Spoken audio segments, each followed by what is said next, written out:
బిడ్డలారా, ఈ దినము కీర్తనలు 46 మొదటి వచనాన్ని ధ్యానిద్దాం. దేవుడు మనకు ఆశ్రయమును దుర్గమునై ఉన్నాడు. ఆపత్కాలంలో ఆయన నమ్మకునదగిన సహాయకుడు. దేవునికి మహిమ కలుగునుగాక. దేవుని బిడ్డలారా, నిజముగా దేవుడు మనకు ఆశ్రయమును దుర్గమునై ఉన్నాడు. నిజముగా మన మీదకి శత్రువులు దాడి చేసినప్పుడు మనము ఆశ్రయం పొందడానికి దేవుడే నిజమైన ఆశ్రయము దుర్గమునై ఉన్నాడు. నిజముగా దేవుడు మనల్ని కాపాడువాడు, భద్రపరచువాడు.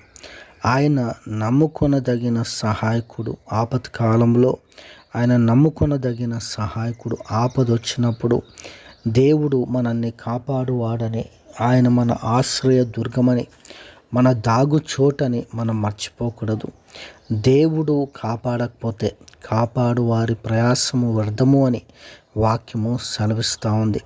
కాబట్టి దేవుడు మనల్ని కాపాడువాడని మనము మర్చిపోకూడదు.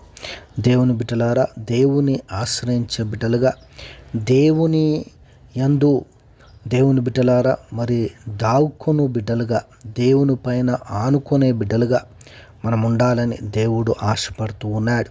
మరి ఆపత్తి కాలం వచ్చినప్పుడు మనం ఆయన సన్నిధిలో ఆశ్రయించినప్పుడు దేవుడు మనని ఆపత్తి కాలంలో నుండి కాపాడును. ఆయనకు మొరపెట్టినప్పుడు ఆయన మనని కాపాడు అని మర్చిపోకూడదు. దేవుడు ఆపత్తి కాలంలో ఆయనను ఆశ్రయించడానికి కృపనిచ్చునుగాక. ఆమేన్.